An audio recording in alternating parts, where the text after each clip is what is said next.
கீழே சில கமெண்ட்ஸ் பார்க்கணும். அண்ணன் வந்து பெண்கள் கூட மட்டும்தான் ஆடுவாரு, ஆண்கள் கூட பசங்க ஆடிருக்கோம். வந்து இப்ப நான் என்ன உங்கள்கிட்ட சொல்றது?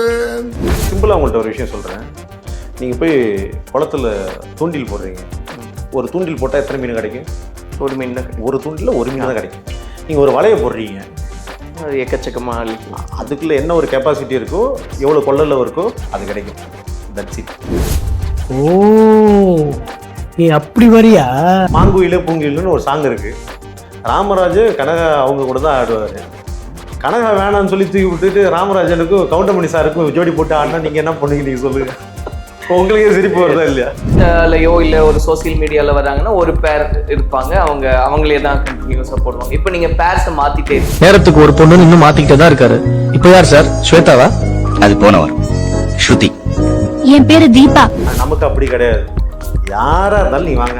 நீங்க சின்ன குழந்தையா இருந்தாலும் சரி, வயசான பாட்டியா இருந்தாலும் சரி. அந்த பக்கம் போகாதடி, ஒருத்தன் எல்லாருக்கும் முத்தம் கொடுத்துக்கிட்டு இருக்கான். இவன் பழைய பொம்பளைங்களா பார்த்து பார்த்து கொடுக்குறான்.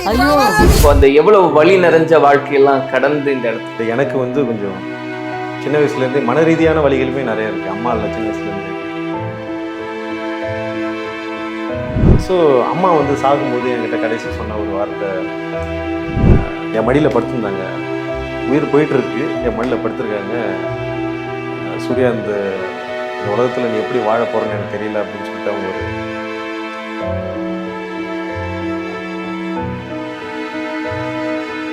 மிகப்பெரிய ஒரு ஆதங்கம் இருக்கு. ஒருவேளை பொண்ணா பிறந்திருக்கலாமோ.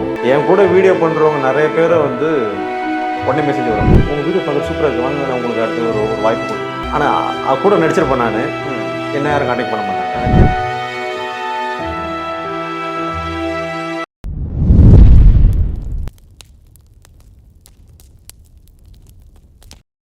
மீடியா மைண்ட்ஸ் நேயர்களுக்கு வணக்கம். நான் சரவண ராம்குமார். இன்னைக்கு நம்ம கூட கருந்தமிழ் சூரியன் இருக்காரு. அவருடைய வீடியோக்கள்லாம் நிறைய நீங்க பார்த்துருப்பீங்க, விதவிதமான வீடியோக்கள். நிறைய பேருக்கு ஒரு சின்ன பொறாமை இருக்கும் அப்படின்னு நான் நம்புறேன். ஏன்னா அவருடைய வீடியோஸ் பார்க்குறவங்களுக்கு அது புரியும் என்ன காரணம் அப்படின்றது. அதை பற்றி நம்ம பேசுறதா இருக்கும். ஆனாலுமே இன்னைக்கு அவர் இருக்கக்கூடிய நிலைமை அப்படின்னு பார்க்கும்போது ஒரு எளிய பயணமாக இருந்திருக்க வாய்ப்பு இல்லை. ஏன்னா காவல்துறையிலிருந்து அந்த பணியை விட்டுட்டு இன்னைக்கு அவர் ஒரு இந்த நிலைமைக்கு வந்திருக்கார். அப்படிங்கும்போது அந்த பயணத்துல எவ்வளவு மேடு பள்ளங்கள் இருந்திருக்கும் அப்படின்றத பத்தியும் பேசுறதா இருக்கும். பேசலாம். வணக்கம். வணக்கம். எப்படி இருக்கீங்க? ரொம்ப நல்லா இருக்கும். ஃபர்ஸ்ட் உங்களுக்கு மிகப்பெரிய ஒரு நன்றி வாழ்த்துக்களும். எனக்கு ரொம்ப மகிழ்ச்சி நண்பரே உங்களை பார்க்கறதுல. எனக்கு என்னன்னா, இப்போ உங்களுடைய இந்த பயணம் அப்படின்னு நம்ம பேசுறதுக்கு முன்னாடி நீங்க சொன்னீங்க இல்லையா, ஒரு இடத்துல வந்து எல்லாருக்குமே பிடிச்சமான நடிகர் நம்ம அண்ணன், அவர் வந்து சந்திக்கிறதுக்கான ஒரு வாய்ப்பு கிடைச்சது. ஏன்னா குணசேகரனா எல்லாருடைய மனசுல இன்னைக்கு இருக்காரு. அவரை சந்திச்ச வாய்ப்பு எப்படி இருந்தது? அவர் தான் உங்களை முதல்ல அடையாளம் கண்டுக்கிறாரு இல்லையா, உங்களுக்குள்ள ஒரு நடிப்புன்ற திறமை இருக்கு? இல்லை, நடிப்புங்கிற திறமைங்கிறத விட நான் நடிப்பனாங்கிறது அவருக்கு தெரியாது. அவரை நாங்கள் சந்திச்சதே வந்து அது ஒரு அன்எக்ஸ்பெக்டடான ஒரு விஷயம். அது எதிர்பார்க்காத ஒரு விஷயம், ரொம்ப மகிழ்ச்சியான ஒரு விஷயம். ஆனா அவர் பேசியிருந்த விஷயம் அப்படின்றது ஒரு மிகப்பெரிய நம்பிக்கையை ஏற்படுத்தி இருந்தது. ஃபர்ஸ்ட் நமக்கு வந்து என்னன்னா, நான் வந்து ரொம்ப சென்சிட்டிவான ஒரு டைப். நான் சின்ன விஷயத்துக்கு உடனே ரியாக்ட் பண்ணிடக்கூடிய ஒரு பர்சன். அப்போது என்னை தட்டி கொடுத்தா வேலை வாங்கிடலாம், அப்படிப்பட்ட நான் ஒரு பர்சன். ஸோ அந்த மாதிரி அவர் சொன்ன ஒரு விஷயம் இன்னைக்கு இங்கே இது நடந்திருக்கு. கண்டிப்பா. ஏன்னா ஒரு படத்தினுடைய கதாநாயகனாகவும் அப்போ உண்மைதான் அவர் சொன்ன அந்த வார்த்தை இன்னைக்கு ஒரு சத்தியமாயிருக்கு அப்படின்னு. ஆனா அந்த இழப்பு உங்களுக்குள்ள எவ்வளவு பெரிய ஒரு தாக்கம். அது வந்து இறந்தோடனே நான் உடனே எனக்கு எமோஷனல் தாங்க முடியல. நான் என் கூட இருந்தவங்க எல்லாரும் வந்து அழுகாதுன்னு சொன்னாங்க. நான் திரும்பியும் ஒரு வீடியோ ஒன்று போட்டேன். ஆனால் அந்த இழப்பு கூட நான் வந்து எல்லாம் என்ன சொல்லிட்டாங்கன்னா, நான் நடிக்கிறேன் அப்படின்ட்டாங்க. ஸோ இதை விட அது எனக்கு ரொம்ப மிகப்பெரிய ஒரு மன உளைச்சல் ஆயிடுச்சு. நீங்கள் அந்த வருத்தம் தாங்காமல் நடிப்புன்னு சொல்லி எனக்கு என்ன, அப்போ சினிமாக்காரங்க யார் அழுதாலுமே வந்து அதை நடிப்புன்னு பார்க்குறாங்க. அது ரொம்ப கஷ்டமா இருக்கு. ஒரு அரசு வேலை அப்படிங்கும்போது, அது காவல்துறை அப்படிங்கும்போது எல்லாருக்குமே என்னப்பா செட்டில் ஆகிட்டோம் லைஃப்பில், இப்போ அதை விட்டுட்டு வரணும்னா அது எவ்வளோ பெரிய இதாக இருக்கும்னு சுற்றி இருக்கிறவங்க கண்டிப்பாக அதை கேட்பாங்க இல்லையா? கண்டிப்பாக கேட்பாங்க. எனக்கு உங்கள் வீட்டில் அந்த மாதிரி கேள்விகள்லாம் இருந்தது? கண்டிப்பாக. எங்கள் அப்பாலாம் சரியான்ட்டு பேசல, என் தம்பி கூட சரியாக பேசல. என் மேலே கோபம், நம்ம மேலே இருக்க ஒரு அக்கறை. ஸோ அவங்களுடைய கோபம் வந்து நியாயமானது. நான் அவங்கள யாருமே குறை சொல்ல மாட்டேன். பட் இருந்தாலும் வந்து எனக்குள்ளே ஒரு நம்பிக்கை, நான் இதுக்கு மேலே வேற ஒரு விஷயம் பண்ணணும்னு ஆசைப்படுறேன். அந்த கலைத்துறையில் போகக்கூடிய தகுதி எனக்கு இருக்குன்னு நான் நினைக்கிறேன். ஏன்னா அந்த தகுதிங்கிறது ஒரு கலையை ரசிக்கக்கூடிய எல்லாரும் பண்ண முடியும். ஸோ அந்த கலையை ரசிக்கக்கூடிய ஒரு பர்சனாக நான் இருக்கேன்னு நான் நினைக்கிறேன். ஆனா கீழே சில கமெண்ட்ஸ் பார்க்குறோம், அண்ணன் வந்து பெண்கள் கூட மட்டும்தான் ஆடுவாரு, ஆண்கள் கூட பசங்க கூடயும் ஆடிருக்கோம். அதாவது இதை நான் 2 விதமாக நான் பார்க்குறேன். ஒன்று வந்து இதுக்கு முன்னாடி நான் தனியாகவும் நிறைய டான்ஸ் பண்ணியிருக்கேன். என்னுடைய ப்ரீவியஸ் வீடியோஸ் வந்து எடுத்து பார்த்தீங்கன்னா தெரியும், நிறைய தனியாக டான்ஸ் ஆடுறப்பேன். அப்போது அதுக்கு போன வியூஸ், இதுக்கு போன வியூஸை நான் 2த்தையும் கம்பேர் பண்ணி பார்க்குறேன். அதை வந்து நான் சிம்பிளாக உங்கள்கிட்ட ஒரு விஷயம் சொல்கிறேன். நீங்கள் போய் குளத்துல தூண்டில் போடுறீங்க, ஒரு தூண்டில் போட்டால் எத்தனை மீன் கிடைக்கும்? ஒரு மீன் தான் கிடைக்கும். ஒரு தூண்டில் ஒரு மீன் தான் கிடைக்கும்.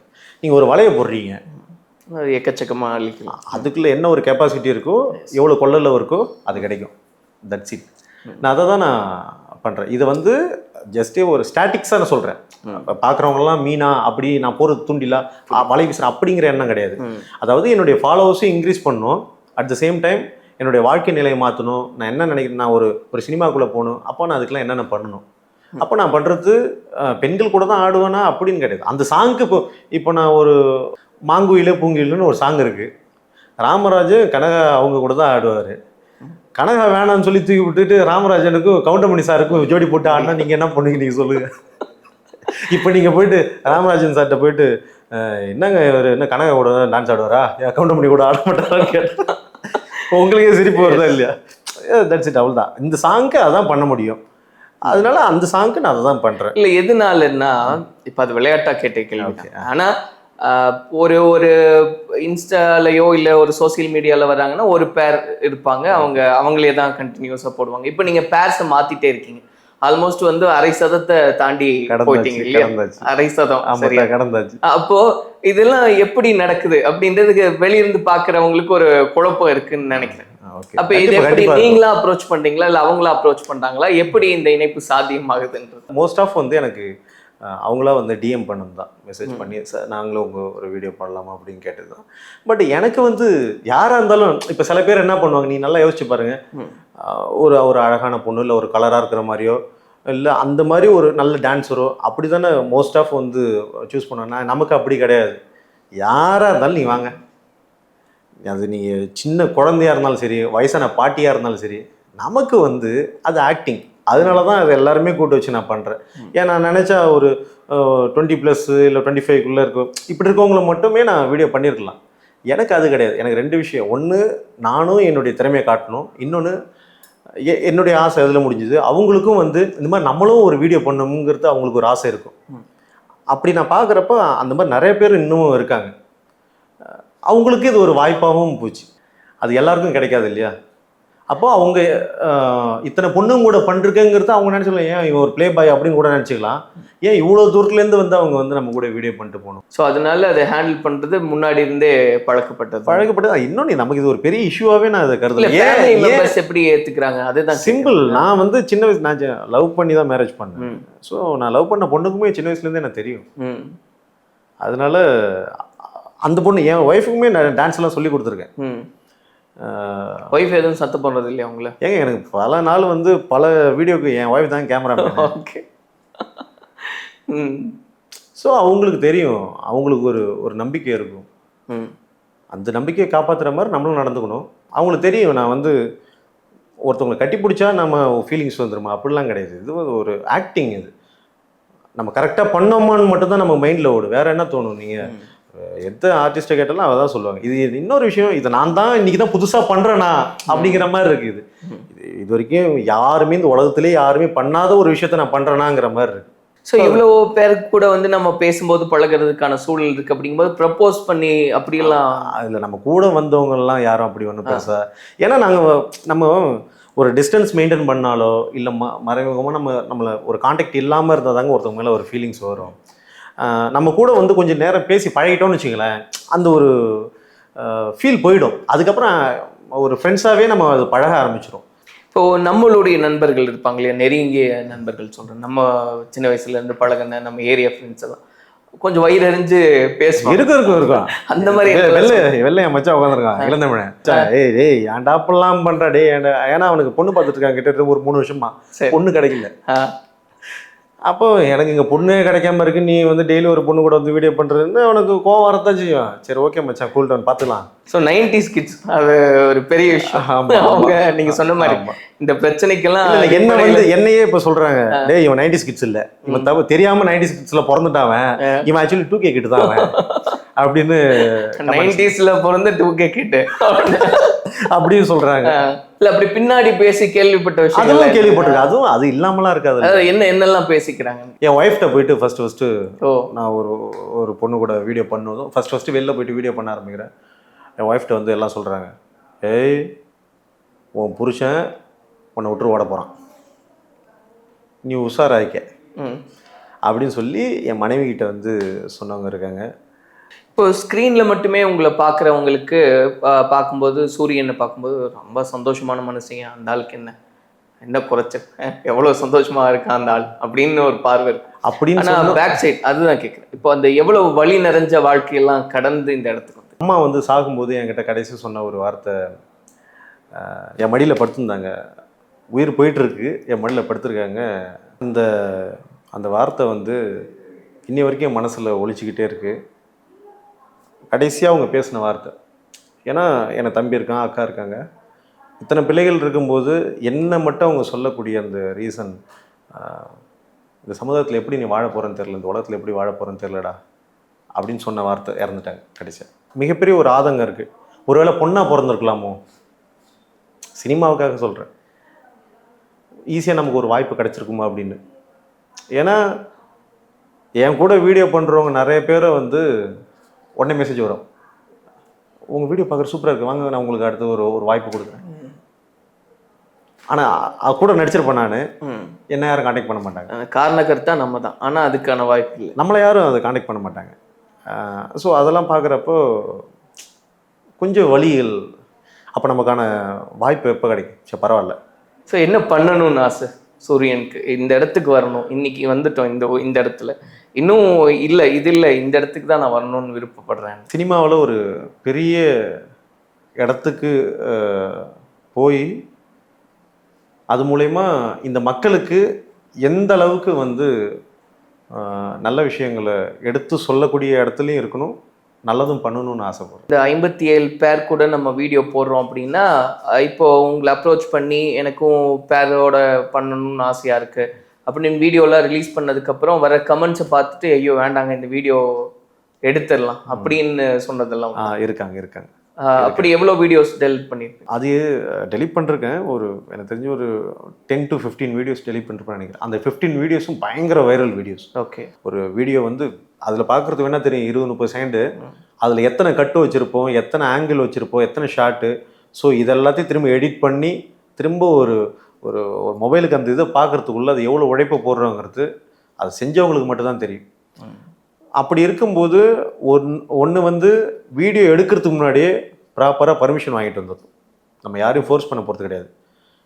வீடியோ எடுத்துகிட்டு வந்ததுக்கப்புறம் போஸ்ட் பண்ணுறதுக்கு முன்னாடியோ இல்லை போஸ்ட் பண்ணி முடிச்சதுக்கு அப்புறம் வந்து இல்லை வீட்டில் திட்டுறாங்க அப்படின்னு ஒரு விஷயத்த சொல்லும்போது அவங்களுக்கு வேணால் சாதாரணமாக இருக்கலாம். எனக்கு இது வந்து ஒரு ரீலும் வந்து ஒரு சினிமா வாழ்க்கைக்குள்ளே ஒரு கலைத்துறைக்குள்ளே எடுத்து வைக்கக்கூடிய ஒரு படிக்கட்டை நான் கட்டிகிட்டு இருக்கிற மாதிரி. உங்களுக்கு பிடிக்கலனால ஒரே நாளில் ஒரு 10-15 படிக்கட்டை தள்ளி விட்டால் அதுக்கு அதோட கஷ்டம் எப்படி இருக்குன்னு அது அவங்களுக்கு தெரியாது, நம்ம அதை எடுக்கிறவங்களுக்கு தான் தெரியும். ஸோ அந்த மாதிரிலாம் இருக்குது. ஏன்னா நான் இப்போ ஃபஸ்ட்டு நான் அது ஒரு 2-3 வீடியோ இருந்துச்சு. பட் ஆனால் ஒரு வீடியோ வந்து நெஞ்சுக்குள்ளே இன்னாருன்னு சொன்னால் புரியுமா அப்படின்னு சொல்லிட்டு ஒரு சாங் ஒன்று நான் பண்ணேன். ரொம்ப கஷ்டப்பட்டு சிதம்பரத்தில் போயிட்டு அவங்க ஒரு ஃபெமிலியர் செலிபிரிட்டி, அவங்க இன்ஸ்டாவில் இருக்கவங்க, அவங்க கூட போயிட்டு வீடியோ பண்ணிட்டேன். அவங்க தான் சொல்லி இந்த மாதிரி உங்க கூட வீடியோ பண்ணணும்னு சொல்லி சொன்னாங்க. போயிட்டோம், வீடியோ பண்ணாச்சு. அவுட்டு எடுத்து இது பண்ணதுக்கப்புறம் அந்த சீனில் ஃபஸ்ட்டு சீனு இது வரும், கார்த்தி சார் வந்து சௌந்தர்யா மேம் வந்து தோளில் தூக்கி வச்சுட்டு நடந்து வருவாங்க இல்லையா, அந்த ஒரு சீன் வந்து அதுக்காக வீடியோ போஸ்ட் பண்ண வேணாம்னு சொல்கிறாங்க. சரிங்க, நீங்கள் தானே சாங் சூஸ் பண்ணும்போது இப்படி தான் வருங்கிறது உங்களுக்கு தெரியும்ல, ஏன் இப்படி பண்ணீங்கன்னு. இல்லை பிடிக்கலன்னு சொல்லி சரி ஓகே, அது மேலே நம்மளும் ஒன்றும் கேட்க போகிறது கிடையாது. பட் ஆனால் அது வந்து அந்த உழைப்பை வந்து கிட்டத்தட்ட ஒரு 4-5 மணி நேரம் ஆகுது ஒரு ரீல்ஸ் பண்ணுறதுக்கு. ரீல்ஸ் பண்ணி திரும்ப அதை அவுட் எடுக்கிறது 4-5 மணி நேரம் ஆகுது ஒரு ரீல்ஸுக்கு. அப்போது அதுக்கு வந்து அவங்க வந்து அந்த உழைப்பை வந்து வீணாக்கிறாங்களோ அப்படிங்கிற மாதிரி. ஏன்னா ஈஸியாக உங்களுக்கு நான் கிடச்சிட்றேன். ஏன்னா எல்லாரும் மாதிரியும் வந்து ரொம்ப கஷ்டப்பட்டு உங்களுக்கு மெசேஜ் பண்ணால் ரிப்ளைவே வராதுங்கிற மாதிரி இருக்கிறத விட, எனக்கு மெசேஜ் பண்ணால் உடனே மோஸ்ட் ஆஃப் வந்து கிரியேட்டராக இருந்தால் உடனே ரிப்ளை பண்ணுறோம். நம்ம கூட டான்ஸ் பண்ணணும், வீடியோ பண்ணணும்னு கேட்குறவங்க உடனே ரிப்ளை பண்ணிவிடுவேன். அனாவசியமாக கண்ணாமனா மெசேஜ் பண்ணுறவங்களுக்கு தான் மோஸ்ட் ஆஃப் ரிப்ளை பண்ணுறது இல்லை. மற்றபடி இந்த மாதிரி வந்து கலை ஆர்வமாக உள்ளவங்க உடனே ரிப்ளை பண்ணுறது. அப்போது அவங்க கேட்ட உடனே நம்ம ஒரு விஷயத்தை வந்து ஈஸியாக கிடச்சிருது இல்லை, அதனால அதை அவங்க மிஸ்யூஸ் பண்ணுறாங்களோங்கிற மாதிரி எனக்கு ஒரு. ஏன்னா அவங்க சொன்னதுக்கப்புறம் ஒரு சின்ன பொண்ணை வச்சு அந்த வீடியோ பண்ணேன். திரும்ப அந்த வீடியோ பயங்கர ஹிட் ஆச்சு. திரும்ப நான் பண்ணதுக்கப்புறம் அந்த சாங் ஒரு 2-3 பேர் வந்து திரும்ப அதை ரீக்ரியேட்லாம் பண்ணி திரும்ப அது பேசுனாங்க. திரும்ப நமக்கும் ஃபோன் பண்ணி பேசுனாங்க, இந்த மாதிரி இந்த சாங் நல்லாருக்கு, நாங்களும் பண்ண போகிறோம் அப்படின்னு சொல்லிட்டு. ஸோ அது அப்போது நீ இதை பண்ணக்கூடாதுன்னு சொன்ன, திரும்ப அதை நான் வேற ஒருத்தவங்களை வச்சு பண்ணி அதை ஹிட் பண்ணிட்டேன். ஆனால் அதுக்கப்புறம் திரும்ப வந்து அவங்க வந்து ஐயோ சாரி இந்த வீடியோ திரும்பி போஸ்ட் பண்ண முடியுமான்னு கேட்டாங்க. முடியாதுன்னு சொல்லிட்டு.